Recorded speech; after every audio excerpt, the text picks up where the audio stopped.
Nous sommes entre deux tours. Nous sommes dans une période de... Oui, c'est un scoop, oui, tout à fait. Nous sommes dans une période du choix politique. Pouvez-vous nous aider à repérer des critères pour choisir une politique publique de respect des pauvres? Vaste programme. Oui, mais... je ne vais pas faire politique parce qu'une période comme celle-ci, à mon avis, c'est une période de crise. C'est-à-dire que les institutions qui ont été bonnes en France, elles ont été fondées en 1945. Elles ont été pensées dans la résistance. C'est des gens qui rêvaient d'un idéal de fraternité. Tout a été mis en place, l'aide sociale à l'enfance, la PMI, les secteurs psychiatriques, la protection, la sécurité sociale, la redistribution, ça a été pensé à ce moment. Et puis, c'est une société stable qui se reconstruisait. On appelle être glorieuse d'ailleurs. Et puis maintenant, la vie a changé. C'est plus une société traditionnelle, c'est une société urbaine. Le boulot a changé, les familles ont changé. Et nos institutions sont sous tension. On sent bien qu'elles n'y arrivent pas. Et les pauvres, comme je l'ai dit, c'est difficile de décrire les pauvres, puisque les pauvres, c'est l'abandon, la solitude, la précarité, le vieillissement. Les gens vont vivre très très très vieux, avec les enfants qui vont les aider sont très vieux aussi. Et donc, comment on va faire? Et puis les migrants, ça va être un grand problème. Et le boulot n'est plus le même, est-ce qu'il y en a autant? Et donc, les pauvres ne sont pas désignés. On n'a pas nommé. Et comme disait Camus, les choses mal nommées ajoutent à la souffrance du monde. C'est-à-dire que quand on ne sait pas dire les choses, on en souffre. Et les pauvres, comme on ne sait pas, on croit que c'est des pauvres économiques, mais non, c'est beaucoup plus grave que ça. Moi, je n'ai pas d'indication à donner parce que c'est civilisationnel, c'est un point de vue différent. Regardez, quels sont les critères de bonne santé d'un pays? C'est la production de biens de consommation pour faire des détritus. Donc, c'est pas ça. C'est qu'on considère, en somme, que les gens sont des tubes digestifs, ils doivent consommer, consommer, consommer. Et plus vous consommez, plus vous vous portez bien pour les productions. Et je sais pas, le sens de la vie, le sens de notre bref passage sur la Terre, c'est autre chose que métaboliser. Alors je ne donne pas d'indication, parce que je ne le sais pas. J'ai pas entendu de programme sur le logement. Pas entendu l'un et l'autre sur la problématique de la santé, sur le vieillissement et l'accompagnement. Je sais pas trop, personne ne l'a formulé. Je dis qu'on est une crise. On ne sait pas. Il n'y a pas de précédent. Ce qu'on rencontre maintenant, ça ne s'est jamais passé. Ni sous les Romains, ni sous l'Europe. Il n'y a jamais eu de civilisation mondiale comme celle-ci. Donc, une crise majeure dont on n'a pas décrit. On ne l'a pas décrit. Donc, qu'est-ce que vous voulez qu'on dise? C'est comme si un médecin ne savait pas dire les symptômes et puis allait donner un traitement. Mais non. Décrivez les symptômes, je vous donnerai le traitement approprié. Mais pour le moment, personne ne décrit les symptômes. Moi, je vais vous pousser un petit peu plus dans vos retranchements.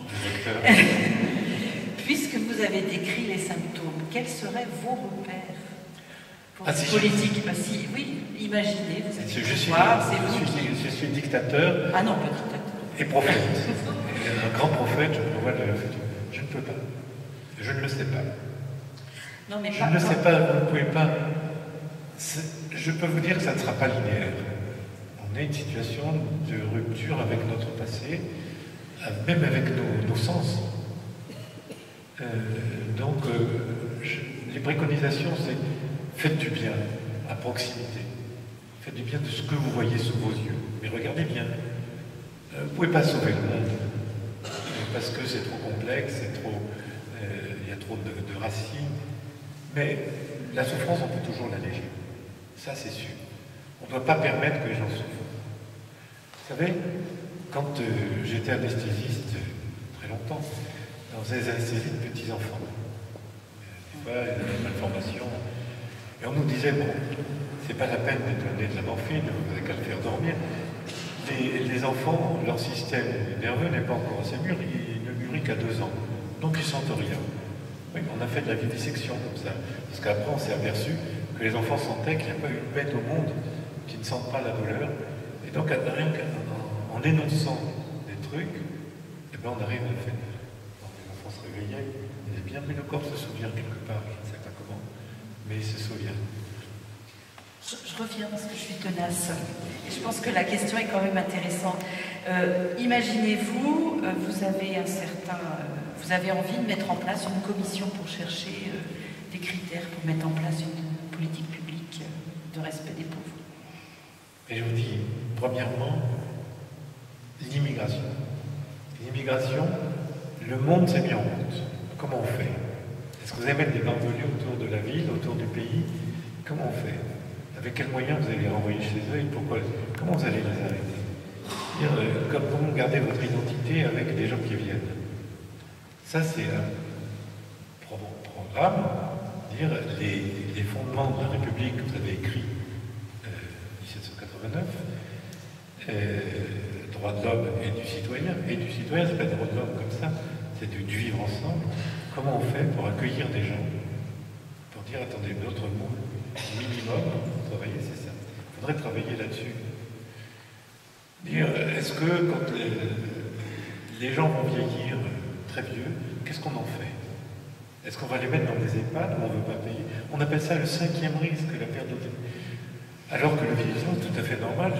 Depuis l'âge de 50 ans, je suis presbyte, j'ai moins de performances athlétiques que j'avais 20 ans.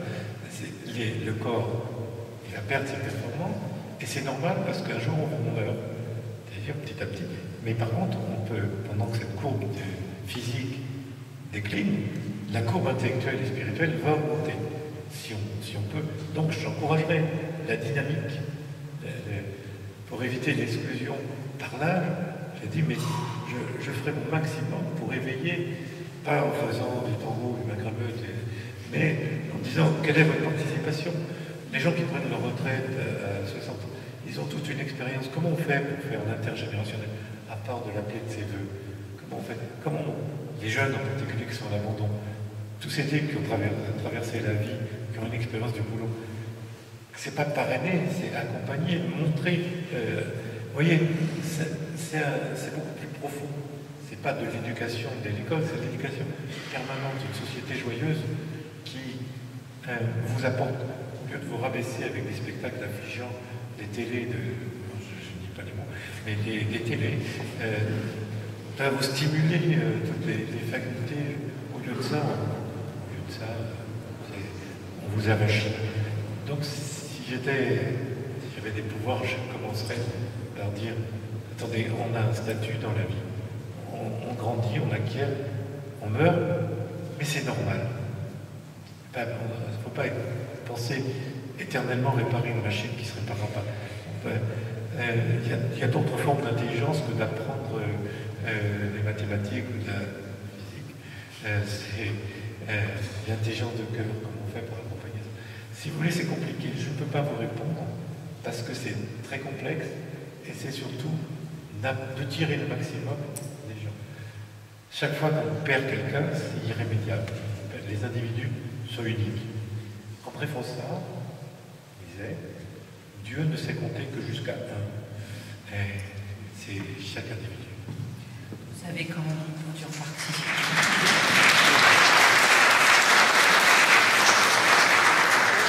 Je pense qu'en fait, vous n'avez pas envie de donner des techniques, mais vous donnez du sens. Voilà, bien sûr. Bon, merci. On passe peut-être, on ouvre encore plus que la Libye. Quelle représentation de la pauvreté dans les autres civilisations, religions, Inde, Afrique, etc. Quel avenir pour ces pauvres? C'est pas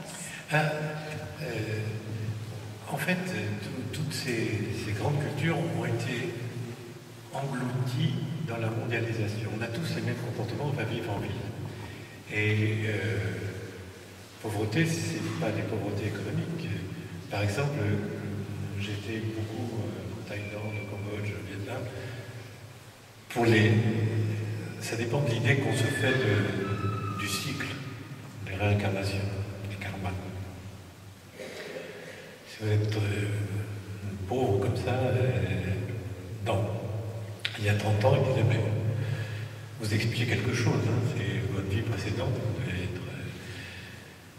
Donc les civilisations asiatiques ont eu du mal à comprendre que vous n'expliquez rien du tout, vous êtes ici et maintenant que ça se passe.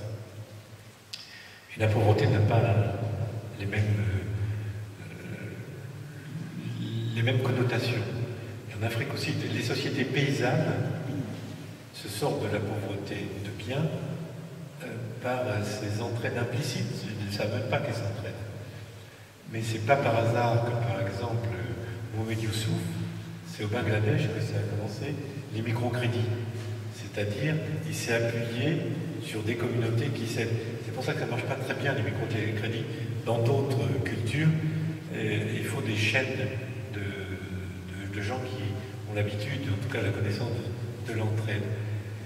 Mais toutes les civilisations, toutes les religions ont parlé de l'aumône, de l'aide. Moi, je ne sais pas comment y sentir. La pauvreté n'est pas seulement numéraire, elle l'est, mais ça a beaucoup changé l'Afrique que je connaissais. Par exemple, il n'y avait pas d'enfants des rues, parce que les enfants étaient sous la garde de toutes les mères. C'était, à partir du moment où il était sevré, l'enfant, dans le village, toutes les mamans faisaient attention qu'il n'aille pas sur la route. En ville, c'est plus pareil. Chacun vit sa propre galère. Et c'est pour ça qu'il y a des enfants des rues. Donc on est dans une période de transition. Les autres cultures ont rencontré les mêmes problèmes dans la société traditionnelle, mais maintenant on a le même statut. Hein. C'est l'homme mondial